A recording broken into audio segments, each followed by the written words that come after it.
X days challenge coaching institute में आपका स्वागत है, जहां पर फिजिक्स, केमिस्ट्री और मैथ तीनों सब्जेक्ट बहुत ही आसानी से सीखने और समझने को मिल जाता है।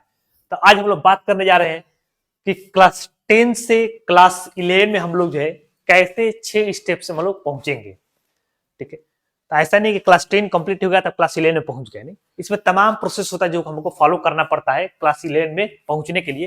तो इसको हम 6 स्टेप्स में बांटे हैं और एक एक करके हम लोग स्टेप्स देखेंगे और आपका सारा का सारा जो कंफ्यूजन वगैरह होगा कि क्लास 10 से क्लास 11 में जाएंगे तो क्या क्या प्रॉब्लम होता है, कैसे हम लोग 11 में जाएं। ठीक है, ऐसा नहीं है कि भाई आप जो 10 कंप्लीट कर लिए, पेपर दिए तब 11 में पहुंच गए, नहीं, ऐसा नहीं। तमाम चीजें करना पड़ता है, स्ट्रीम का सिलेक्शन करना पड़ता है, स्कूल जाए नहीं जाए, ऐसे तमाम कंफ्यूजन होता है। एक एक करके मैं आपका सारा का सारा कंफ्यूजन जो है वो क्लियर करने की कोशिश करूंगा। तो चलिए हम लोग एक एक करके स्टेप्स देखा जाए क्लास 10 से क्लास 11 में पहुंचने का। 6 स्टेप्स है। चलिए पहला स्टेप्स हम लोग को पाते हैं सिलेक्शन ऑफ स्ट्रीम। सबसे पहले आपको क्या करना पड़ता है, क्लास 10 का एग्जाम दे चुके, अब आपको स्ट्रीम सिलेक्ट करना पड़ता है।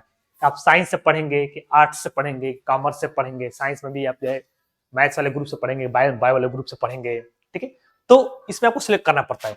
तो ज्यादातर स्टूडेंट जो है वो ऑलरेडी सिलेक्ट कर चुके होंगे कि हमको जो है वो किस फील्ड में जाना है, कौन से स्ट्रीम से हमको पढ़ाई करना है। वैसे न्यू एजुकेशन पॉलिसी के अनुसार आप किसी भी स्ट्रीम में है तो कोई भी आप सब्जेक्ट पढ़ सकते हैं। मान लीजिए कोई स्टूडेंट कॉमर्स का है, वो चाहेगा फिजिक्स पढ़ना तो फिजिक्स पढ़ सकता है। कोई साइंस स्ट्रीम का है, वो कोई अकाउंट्स पढ़ना चाहेगा, बिजनेस स्टडी पढ़ना चाहेगा, वही पढ़ सकता है वो।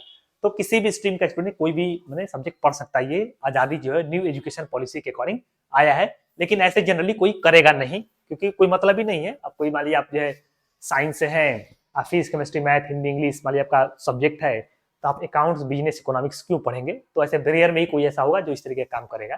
तो वो शायद उसके लिए है, आपके लिए नहीं है। तो आपको सबसे पहले स्ट्रीम सिलेक्ट करना पड़ेगा। ये अपने आप में बहुत बड़ी बात है कि भाई स्ट्रीम सिलेक्ट करना बहुत ही समझदारी से सिलेक्ट किया जाता है, क्योंकि ये पूरा का पूरा जो है वो कैरियर डिसाइड होता है। वैसे आगे जाकर जो है तमाम रास्ता होता है, लेकिन यहाँ पर जो हम लोग जो सिलेक्ट कर लेते हैं, क्योंकि हम लोग का मेजर फोकस इसी पर हो जाता है। ठीक है, उसी के अकॉर्डिंग हम लोग पढ़ाई भी अपना करते हैं। ठीक है, और कैरियर पर इसका बहुत बड़ा इम्पैक्ट होता है। तो ये अपने आप में बहुत ही बड़ा चीज होता है, बड़ा स्टेप होता है।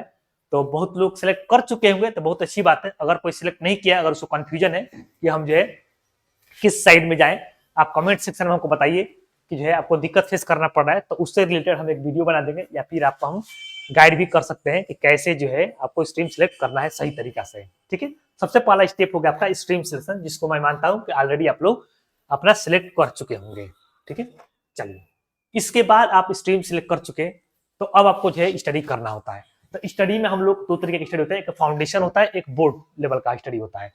तो फाउंडेशन लेवल की स्टडी का मतलब क्या होता है कि आप जो भी आपका ड्रीम है, जैसे मान लीजिए एक एग्जांपल मैं लेता हूं, मान लीजिए कोई का ड्रीम है कि हमको इंजीनियरिंग करना है, बीटेक करना है, आईआईटी में जाना है। ठीक है, तो उसका ड्रीम होगा हमको जो है बीटेक करना है, आईआईटी में जाना है, इंजीनियरिंग बनना है। ठीक है, इंजीनियर बनना है।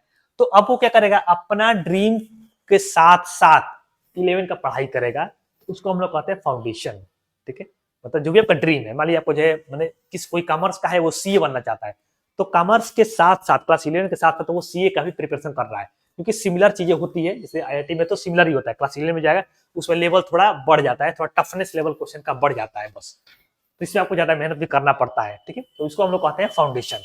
बोर्ड लेवल किसको किसको करना चाहिए, तो जो मैंने बोर्ड लेवल का मतलब क्या होता है पहले बता दे रहे हैं आपको, इसके बाद बताएंगे किसको कौन सा करना चाहिए। बोर्ड लेवल मतलब होता है आपका एनसीईआरटी लेवल का स्टडी। ठीक है, एनसीईआरटी का बेसिक बेसिक क्वेश्चंस, मतलब कि उतना टफ नहीं, कंपटीशन लेवल का क्वेश्चन नहीं, एनसीईआरटी लेवल का, बोर्ड लेवल का क्वेश्चन, वो हम लोग कहते हैं बोर्ड लेवल। ठीक है, अब किसको फाउंडेशन करना चाहिए, किसको बोर्ड लेवल का स्टडी करना चाहिए, तो जो स्टूडेंट बहुत ही ज्यादा वीक है पढ़ने में, ठीक है, 70 से 20% उसका कम आता है, ठीक है, 70, 72, 60, 65, 55 इतना आता है, वैसे स्टूडेंट को जो है रिकमेंड किया जाता है कि आप जो है पहले बोर्ड लेवल का स्टडी करिए, तो यहाँ पर आपको जो है दिक्कत फेस करना पड़ेगा, बहुत मेहनत करना पड़ेगा। अगर आप एक एवरेज स्टूडेंट है या टॉपर है, ठीक है, तो आपको फाउंडेशन जरूर करना चाहिए, कम से कम क्लास 11 में तो फाउंडेशन करना ही चाहिए, 12 में करिए चाहे ना करिए, क्योंकि 12th में बोर्ड का भी प्रेशर रहता है, तो बोर्ड में भी अगर नंबर कम आ जाएगा आपका तो फिर दिक्कत फेस करना पड़ जाएगा। 75% बोर्ड में क्राइटेरिया होता है, 75% से ऊपर रहेगा तभी आप जो है आईआईटी का एग्जाम दे पाएंगे। ठीक है, तो 12th में पढ़िए चाहे ना पढ़िए, लेकिन 11 में अगर आप एवरेज या टॉपर है तो आप 11 में जरूर पढ़िए फाउंडेशन। ठीक है, और बोर्ड किसके लिए कि बहुत वीक है या फिर जो है उसका डिसाइडेड नहीं है कि हमको किस फील्ड में जाना है, क्या करना है। ठीक है, तो उसके लिए आपका जो है बोर्ड लेवल का स्टडी है। तो दोनों ही अपने आप में, दोनों जगह का अपना अपना इंपॉर्टेंस है। किसी को पता ही नहीं है किस फील्ड में जाना है, कुछ नहीं पता है, तो वो जो है अपना बोर्ड लेवल का पढ़ सकता है। लेकिन अगर पढ़ने में ठीक ठाक है तो उसको फाउंडेशन ही मैंने करना चाहिए। आपका जो है वो ज्यादा न्यूमेरिकल पार्ट जो है बहुत ही स्ट्रांग हो जाता है। ठीक है, चलिए। तो आपको सेलेक्ट करना है कि आपको फाउंडेशन पढ़ना है कि आपको बोर्ड लेवल का पढ़ना है। पहला स्टेप क्या हो गया? Selection of stream. Stream select कर लिया आप। दूसरा स्टेप क्या हो गया कि आपको डिसाइड करना है कि आपको फाउंडेशन करना है कि आपको बोर्ड लेवल का स्टडी करना है। ठीक है, चलिए नेक्स्ट स्टेप आते हैं हम लोग। अब हम लोग सेलेक्ट कर लिया कि हम फाउंडेशन करना है या बोर्ड करना है, हम दोनों डिसाइड कर लिए कि हमको क्या करना है। ठीक है, इसके बाद हम लोग कर रहे हैं स्कूलिंग या प्राइवेट। यहाँ पर कंफ्यूजन आता है कि भाई हम स्कूल रेगुलर स्कूल करें कि हम जो प्राइवेट एडमिशन करा कर हम लोग कहीं कोचिंग ज्वाइन करके कहीं अच्छा कोचिंग में हम लोग स्टडी करें। ठीक है, तो जनरली आमतौर पर जो मैंने होता है, देखा गया है, या स्टूडेंट का रिव्यू है या मेरा पर्सनल भी रिव्यू है कि स्कूल में मैंने उस तरीके का पढ़ाई नहीं हो पाता है और जाने आने में टाइम वेस्ट होता है। फिर स्कूल में उतना देर स्पेंड जो करता है आदमी, उसका वो टाइम अलग ही वेस्ट होता है, क्योंकि स्कूल में उतना अच्छा एनवायरनमेंट मैंने एजुकेशन का पढ़ाई का नहीं मिल पाता है, स्पेशली मैंने हायर क्लास में, जैसे 11-12 की बात की जाए तो। ठीक है, तो मेरे हिसाब से स्कूलिंग उतना ज्यादा इंपॉर्टेंट नहीं होता है। तो मैं रिकमेंड जो करता हूँ वो रिकमेंड करता हूँ कि भाई आप जो है प्राइवेट एडमिशन करा लीजिए और कोई बढ़िया कोचिंग आप चुन लीजिए और वहां पर आप रेगुलर गाइडेंस करिए, पढ़िए। ठीक है, इससे आपका टाइम भी बहुत बचता है और आपको मेहनत करना पड़ेगा। अब ये नहीं कि जो है प्राइवेट करा लिए और मेहनत भी नहीं कर रहे हैं तो फिर इसका कोई मतलब ही नहीं बनेगा। ठीक है, तो स्कूलिंग मेरे हिसाब से उतना अच्छा नहीं होता है। वैसे डिसाइड आपको करना है कि आपको क्या करना है। ठीक है, तो मेरा जो काम है बताना, मैं बता दे रहा हूँ आपको। ठीक है, तो बहुत टाइम को वेस्ट होता है। मतलब आप जो है अपने सीनियर से पूछ सकते हैं कि मैंने क्या होता है, पढ़ाई होता है कि नहीं होता है। अगर आपको लग रहा है कि आपका स्कूल में बहुत ही अच्छा पढ़ाई होता है तो आप जाइए। बोर्ड लेवल का अगर पढ़ रहे हैं तब, फाउंडेशन लेवल का पढ़ रहे हैं तो जो है आपको स्कूल नहीं ही करना चाहिए। ठीक है, बिल्कुल भी नहीं करना चाहिए अगर आप फाउंडेशन कर रहे हैं तो। ठीक है, अगर बोर्ड लेवल पढ़ रहे हैं, अगर आपका लग रहा है स्कूल बहुत अच्छा है, अगर पढ़ाई वगैरह होता है बहुत बढ़िया से, रेगुलर तरीके से, अच्छे तरीके से, तो आप जाइए। ठीक है, नहीं होता है तो फिर आपके लिए प्राइवेट ही सबसे जो है बेस्ट ऑप्शन होता है। ठीक है, चलिए नेक्स्ट स्टेप हम आते हैं, सिलेक्शन ऑफ कोचिंग। अब हम लोग क्या करना पड़ता है, जैसे हम लोग अपना जो है ये सब डिसाइड कर लिए, स्ट्रीम डिसाइड कर लिए, प्राइवेट पढ़ेंगे कि स्कूलिंग पढ़ेंगे भी डिसाइड कर लिए, फाउंडेशन या बोर्ड लेवल का ये भी डिसाइड कर लिए। तो अब हम लोग को एक कोचिंग सिलेक्ट करना पड़ता है, क्योंकि देखिए अब हो सकता है ना कि 10 तक कोई कोचिंग नहीं करता, लेकिन 11 में आपको कोचिंग करना पड़ जाता है, क्योंकि जो है वहां पर बहुत ही ज्यादा का गैप होता है 10 और 11 के बीच में। तो यहाँ पर कोचिंग का रिक्वायरमेंट तो की हो जाता है। ठीक है, वो आपको देखिए सारा का सारा आपके ऊपर है कि आपको करना है कि नहीं करना है। नहीं, मैं कुछ भी आपको ये नहीं करूँगा, आपको ये करना है वो नहीं करना है। ठीक है, सारा का सारा आपको डिसाइड करना है कि आपको करना है कि नहीं करना है। मेरा काम है आपको बता देना ऐसे चीज होता है। ठीक है, तो नेक्स्ट स्टेप हम लोग का होता है कि selection of coaching. Coaching institute हम लोग सेलेक्ट करना होता है। तो इसके पहले भी मैं एक वीडियो डाला हूँ जो कि मतलब कि कोचिंग इंस्टीट्यूट से रिलेटेड बातें हैं, जो कि शहरों में जो कोचिंग होता है, बड़े बड़े कोचिंग जिसका बहुत नाम सुने होते हैं, उसका जो असली में रियलिटी क्या होता है वो आप जरूर से एक बार देख लीजिएगा, ताकि आपको पता होना चाहिए एटलीस्ट कि मतलब कि ऐसी चीजें वहां पर मैंने होता है। नहीं तो बाद में जाए पैसा लगा दिए 1-2 लाख रुपया, फिर फंस गए तो फिर दिक्कत फेस करना पड़ेगा आपको। तो अभी मैं बता दूं कोचिंग कैसे सिलेक्ट करते हैं। ठीक है, तो कोचिंग का सिलेक्ट सबसे पहला आप देख लेंगे कि आपका जो भी सब्जेक्ट है, मान लीजिए मैं फिजिक्स केमिस्ट्री मैथ आपका सब्जेक्ट है, आप देखेंगे कि जिस भी कोचिंग जा रहे हैं आपको क्या तीनों सब्जेक्ट अच्छा मिल रहा है कि नहीं मिल रहा है। सबसे पहला बात, तीनों सब्जेक्ट के टीचर वहां पर अच्छे हैं कि नहीं है। कई बार क्या होता है हम लोग एक सब्जेक्ट के टीचर अच्छे के चक्कर में जो हम लोग कहीं चले जाते हैं, फिर 2 सब्जेक्ट हमारा बेकार हो जाता है। सारा सब्जेक्ट इंपॉर्टेंट आपके लिए, सारा सब्जेक्ट में अगर अच्छा नंबर आएगा तभी जाकर उभर का अच्छा रिजल्ट बनेगा। ठीक है ना, तो तीनों सब्जेक्ट आपका बढ़िया होना चाहिए, पहली बात। दूसरी बात, वहां पर प्रॉपर तरीके से नोट्स वगैरह बनवाया जाता होगा, वहां पर वो भी देखना चाहिए आपको।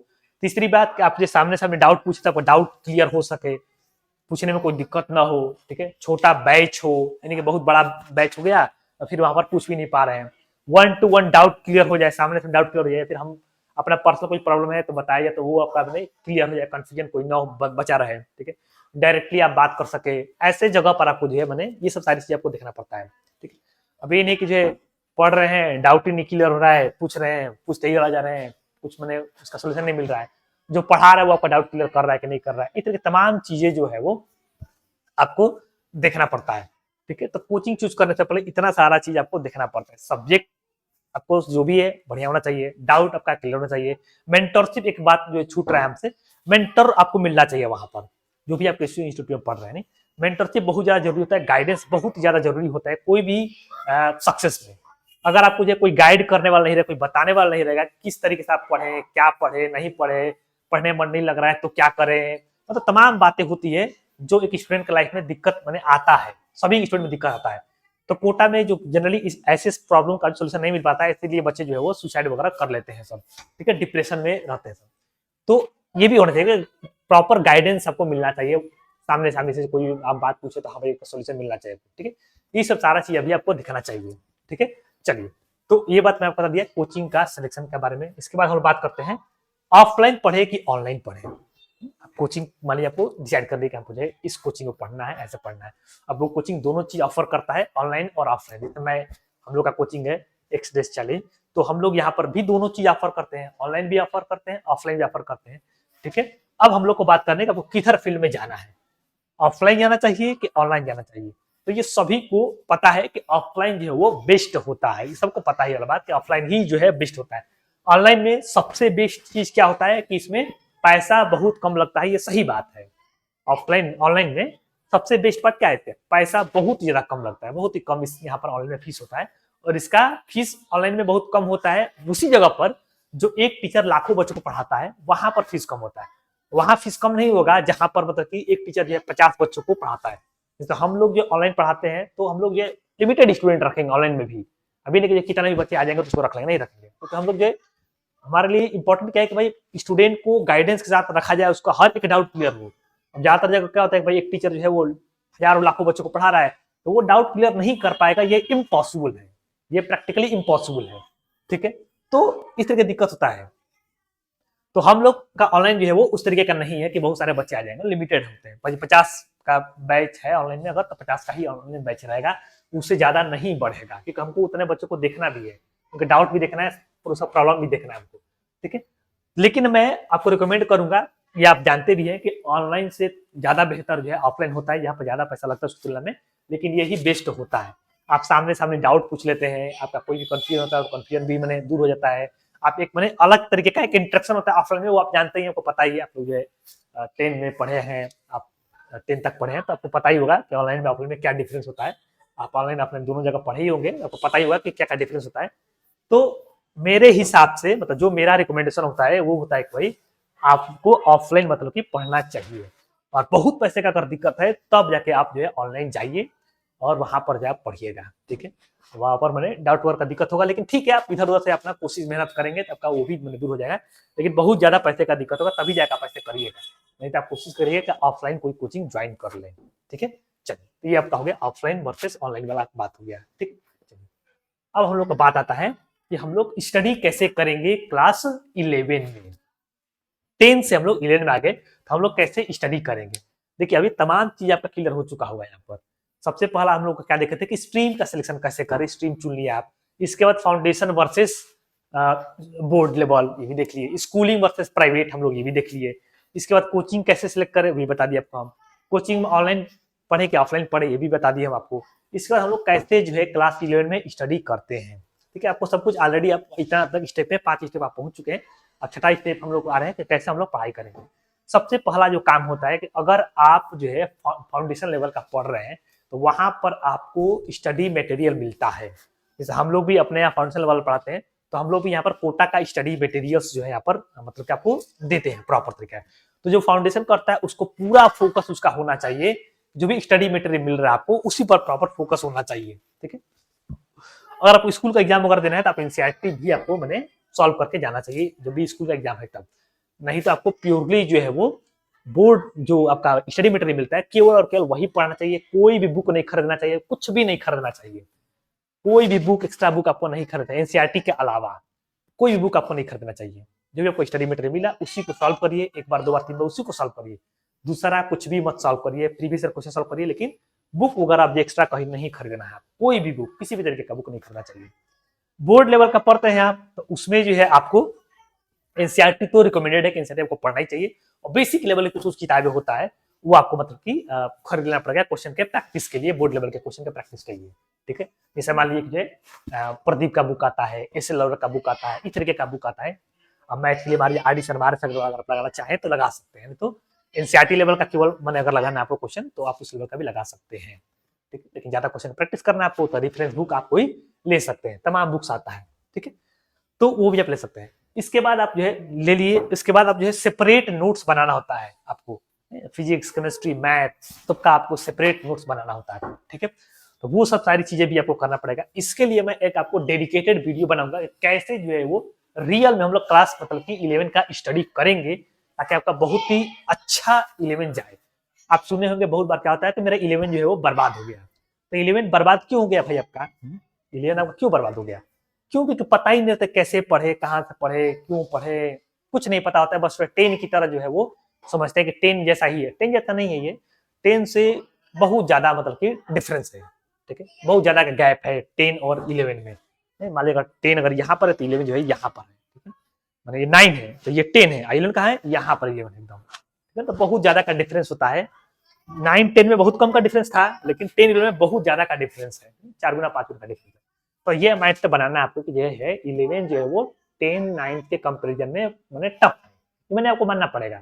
और उसके अनुसार आपको मेहनत भी करना पड़ेगा, पढ़ना भी पड़ेगा, समझना भी पड़ेगा, ठीक है।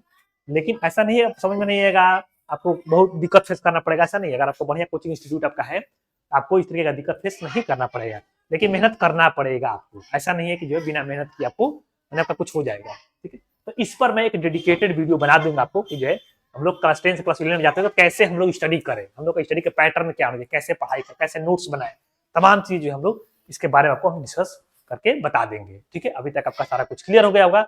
अगर आपको कोई कंफ्यूजन होगा इसके बारे में, आप कमेंट सेक्शन में बताइएगा, हम पूरी कोशिश करेंगे आपका जो है वो डाउट क्लियर हो जाए, ठीक है। चलिए, थैंक यू।